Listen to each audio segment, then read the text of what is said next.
Radio एक जमाने में गांव, खेत, खलिहान से लेकर हाट, बाजार और शहरों तक मनोरंजन और सूचना का सबसे बड़ा माध्यम था। ये राष्ट्र नेताओं के लिए भी सीधे संवाद का जरिया था। हालांकि हाल के वर्षों में ये माना जाने लगा था कि टेलीविजन और इंटरनेट ने इसे काफी हद तक पीछे छोड़ दिया है, लेकिन प्रधानमंत्री नरेंद्र मोदी को इसकी ताकत पर यकीन था, तो देश के हर आम और खास से जुड़ने के लिए एक दूरदर्शी सोच उनके पास थी।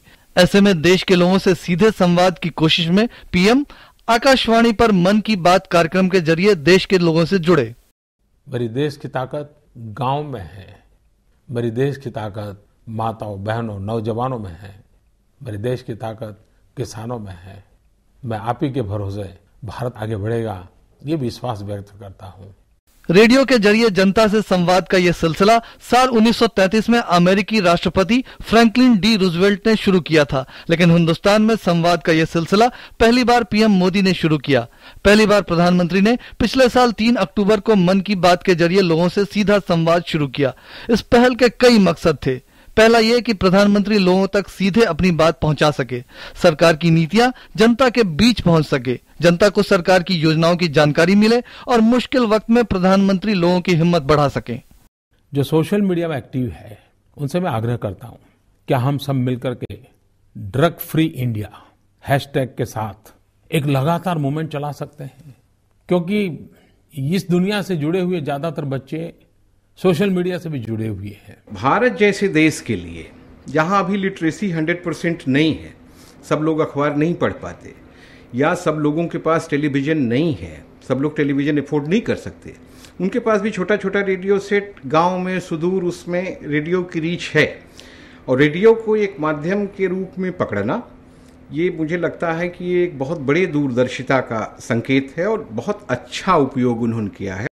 मन की बात कार्यक्रम को आकाशवाणी देश की 18 भाषाओं में भी लोगों तक पहुंचा रहा है। इसके जरिए पीएम ने नागरिकों से निराशा छोड़कर अपने कौशल का इस्तेमाल देश की भलाई के लिए करने की अपील की। महीने में एक बार होने वाले मन की बात कार्यक्रम के दौरान उन्होंने उन तमाम पहलुओं को भी छूने की कोशिश की जिसको लेकर जनता प्रधानमंत्री की बात सुनना चाहती थी। इतना ही नहीं, उन्होंने मौसम की मार से परेशान किसानों का दर्द बांटा, तो परीक्षा की तैयारी में लगे विद्यार्थियों का हौसला भी बढ़ाया। किसी से आगे जाने के लिए मत सोचिए, खुद जहां थे वहां से आगे जाने के लिए सोचिए। और इसलिए रोज जो अपनी जिंदगी को कसौटी पर कसता रहता है, उसके लिए कितनी ही बड़ी कसौटी क्यों ना आ जाए, कभी कोई संकट नहीं आता है।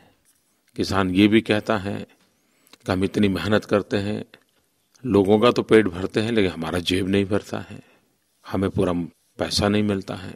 जब माल बेचने जाते हैं तो लेने वाला नहीं होता है, कम दाम में बेच देना पड़ता है। ज्यादा पैदावार करें तो भी मरते हैं, कम पैदावार करें तो भी मरते हैं।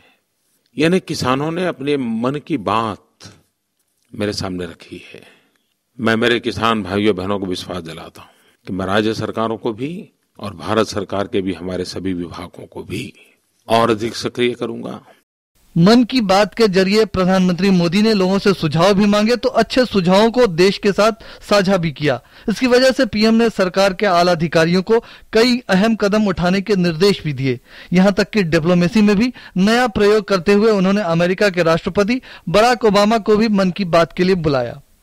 लोगों ने नरेंद्र मोदी को देखा नहीं है, उनको जानते नहीं, उनसे कभी मिले नहीं हैं, वो भी इन माध्यमों के थ्रू उनसे मिल रहे हैं और उनको एक सेंस ऑफ पार्टिसिपेशन डेवलप हो रहा है कि भाई नहीं, एक प्रधानमंत्री है जो हमारी इस मामूली सी समस्या को, जिसको कभी किसी ने एड्रेस नहीं किया, उसको भी वो देख रहा है, उस पर भी सोच रहा है, उस पर भी चिंता कर रहा है। अगर ये सेंस पब्लिक में जाता है तो एक बड़ा भारी, बहुत बड़ा बदलाव है ये, और टेम्परामेंट में, माइंडसेट में एक बड़ा बदलाव है ये। एक कुशल संचारकर्ता की अपनी छवि को और भी पुख्ता करते हुए पीएम मोदी ने अपने संबोधनों को रेडियो के अंदाज में इस तरह पिरोया कि मन की बात रेडियो ही नहीं, टीवी प्रसारण का भी प्राइम टाइम बन गया। लोगों के जेहन से उतर चुके रेडियो को ताकतवर बनाते हुए पीएम ने आकाशवाणी पर मन की बात दिल से की।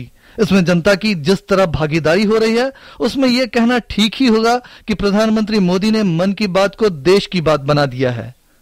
सुधाकर दास, डीडी न्यूज।